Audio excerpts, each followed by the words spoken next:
Welcome to NoteWorthy, a podcast by the young people of Banyule about the great things they're doing in our community. Brought to you by Banyule Youth Services. Our current series is focused on the music industry, and this week we're hearing from Melbourne-based rapper Caution. So the way that I got involved into hip-hop is really not long after I was put into residential care after my mum passed away. My friend, at the time, he was freestyling and he was writing raps and he said or suggested to me, you should start freestyling. And, I was a little bit hesitant. I'd obviously always listened to rap and wondering how they put all these words together and, how they were able to think of this certain line. And, I didn't even know what a metaphor was or double entendres or, similes and nothing really like that. I was more involved in, certain things that come with living in my area. So when he suggested that, it took me a little bit for the idea to sink in. But when I did start freestyling, we were all just kicking back at gatherings and going around the North Cascade Path and seeing all the mates at the time, and they used to rap and freestyle, and I ended up getting into it with them. I like the feeling of people recognizing that you just said something funny or you just said something smart and witty and they didn't expect it, and kind of just stuck with me. So I kept on going with that, kept writing to get to the point that I am now. I didn't really have any good ways to get my feelings out at the time. Learning how to express myself was a big thing, especially freestyle, because when you're put on the spot, you've actually got to think ahead of time. A big rule I learned a little bit down the line is the first thing that you say is usually the best thought. So you keep that till last. If you tell me to freestyle now and I think of something and I think it's a good bar, I will try and put a scheme together, pretty much a 3-bar lead up into that bar, and that would become the punchline. Some of the first skills I learned was freestyle. Freestyle was something to look forward to. I used to do it by myself. I'm sitting in a room where I was playing a beat. I didn't really know how to write bars at the time, like how to write a rap. So I mostly focused on freestyle. And that kind of set it all for me, building up that ability to put words together before being able to write them down. I grew up listening to hip hop. The inspiration, I guess, was always there. It was always kind of present in the music that I listened to. I obviously looked up to my friends and I seen that they were doing cool things, being able to spit and rap in cyphers and having that confidence. That was a really big thing for me, is just watching them being able to do that.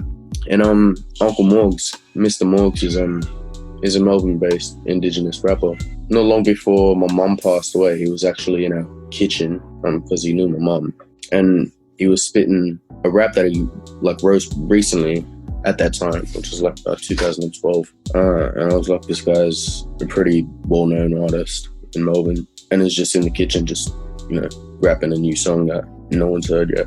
And at the time I was wondering how he did that. So it kind of just grew from there. Like that whole thought of, how did they put these words together? I always had an interest in words, I guess, yeah. New Hope was actually the first group that I've been a part of and the first studio that I've been to. I think I got onto it from school or some sort of program. I heard that there was about to be a program where people like Mantra are going to come out and they're going to grab a bunch of local artists from the northern suburbs and going to do this big festival at Mellahang, and I lived around the corner from Mellahang, so I thought that was all right. Yeah, I wanted to be a part of that. So we came in, kind of got the feel of it. The object was really to write a song or a couple to be able to perform when you're on the stage. And that whole experience was great. It was just sitting down and learning how to properly structure, rap and what a 16 is, leading up to my first performance ever. So I actually gave the name New Hope to that program, that Now program, because it was just a group at the time with all of us. JJD Mello, rest in peace, Jide, Selby, Jack with the beats, and me.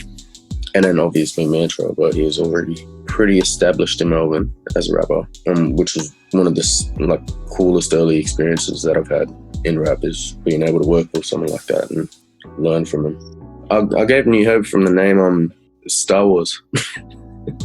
That's where it came from. A New Hope, and the program lives on, I guess. And just like Star Wars. I kind of just kept with rap after that. After that was about 2014. And I just kept going out and trying to find new stuff to do. So I was kind of finding more programs at the time. Ended up stumbling into Dig Deep, went around to Jesuit Social Services. Just kept finding, myself, I guess, in rap, and where I should kind of start out, and gained all these new experiences and met some pretty good people along the way. 9 to 5, I got involved with them from those early days. So I knew Zach from Northgate Skate Park freestyling. They already had their kind of thing. They already started this kind of, I guess, was a group / movement.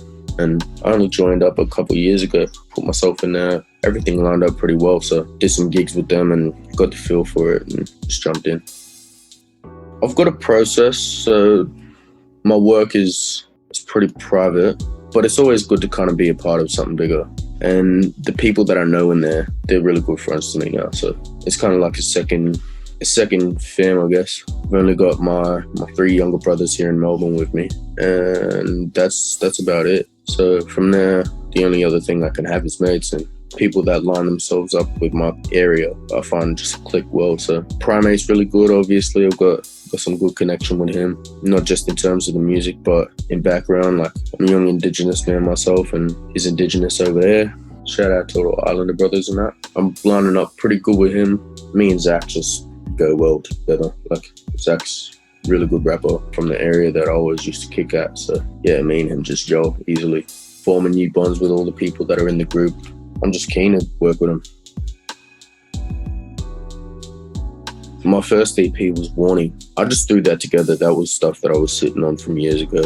And I just thought, stuff it, release it. I'll put everything together and put it out for heads to get into and listen to and kind of feel a little bit of a vibe. But the next one, Unique, which is about to come out, that fell in line over the years. There's songs on there from 2014 leading up to 2018 when I stopped recording the EP. So it's a journey, like not just in the music, but the actual time that I put into it. And I've been sitting on it literally for years. So it's nothing to me now to just wait until all these videos fall in line for a good release. Most of my stuff is pretty personal, I guess. So with this one, it's kind of proven to people that I can put a body of work together that's cohesive and that tells a genuine story and gives good perspectives on certain things and most of the topics that I speak on in the record. Whenever I write, I try and put smart ideas into different verses, leading into the song. I try and let these things create themselves. That's really the process for me. My one goal, I guess, is to get stuff off my chest, stuff that I can't really say openly, stuff that I don't know how to put into words in regular conversations. So that's why I drive myself to push on certain topics and go a little bit more in depth about what I'm speaking on, especially if it's personal. The time that I've taken in putting this EP together has been more of a learning kind of experience for me. I've still got to put some stuff together before I release it. I'm kind of just taking it slow to give myself room to breathe. Letting the videos come out genuinely and work with one person that shares kind of the same vision as me when it comes to putting a story on the screen that matches the words in the song. The process of putting the video together, that's also been a really good thing to learn. Great thing to watch, especially with a team that's well informed with their process, and it's always new things that you can find. With the videos, that's all being directed and put together by Nicholas Player, one of his team.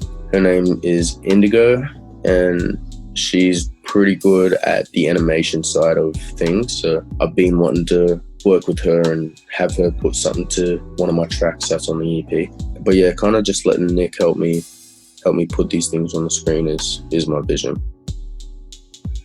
The hardest part about being in music, I guess, is learning a bit more about registering your tracks and knowing that later down the line there could be problems if you sample this particular tune and you don't get in contact with these people.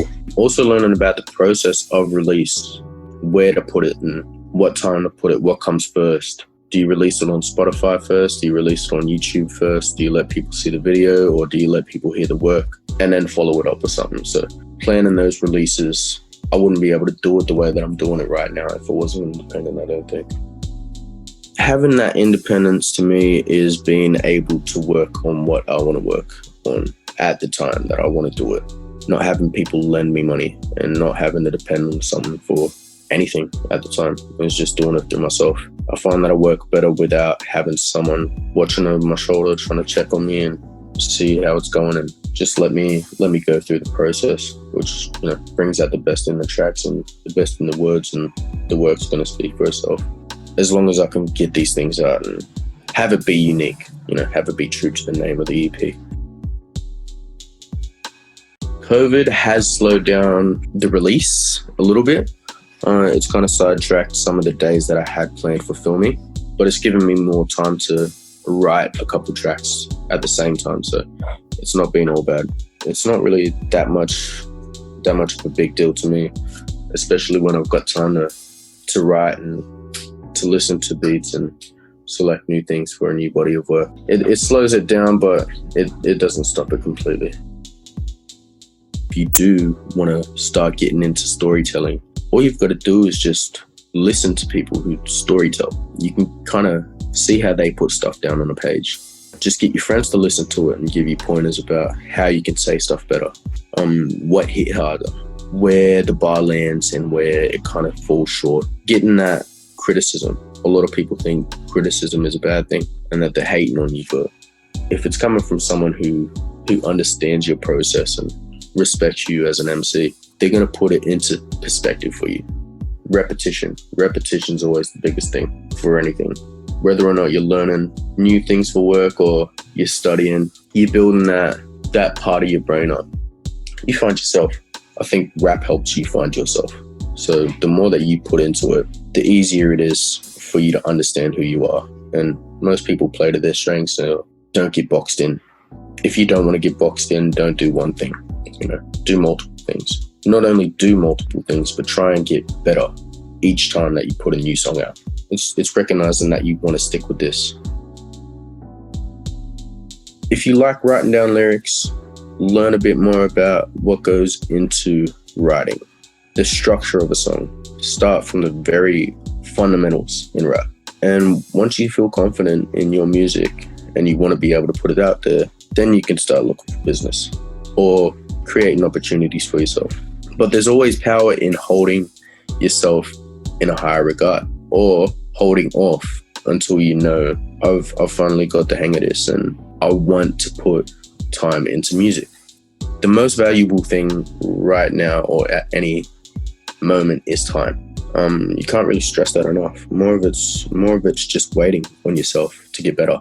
You don't start music as the best performer. You don't start music as the best singer. You don't start music as the best rapper. No way.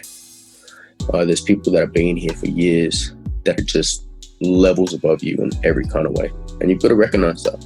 So build yourself up, know what you want to do in music or anything, just in life in general. And then go from there. Take your time, realize if I do this performance over here, people in this area are going to hear me. How do I pass my music onto them after the show? Or if I go on this community radio station at this day and I don't post about it, only their listeners are going to know that you're on the show. So how do you get that information out? I've been cautious of 9 to 5. EP doesn't really have a set date. Just follow me on Facebook. Cadet X of 9 to 5 Records has released his album. I'm pretty much all over that joint. Go give that a listen, get a taste for what's to come. I do have SoundCloud. You can follow that and anything else from Facebook. Caution, official 925. Not spelled, just the numbers. Check me out. You'll see some vids, see some news stories, all this and that. All for one or it's all for nothing. So as long as I'm breathing, there's gonna be more production. Real rap percentages, strong reduction. Nobody can touch him. I'm used to rocking with the crew with two sipping. I ain't really changed, but I'm feeling something different. So apparently the street is coming back. New lyrics, old flow, I just kept it under wraps. Gorged on my name, kept it under that. Because I'm loyal to my words like an M to my flag. Now check, that's truth, they ain't know I can prove it too. Wait for food, hit the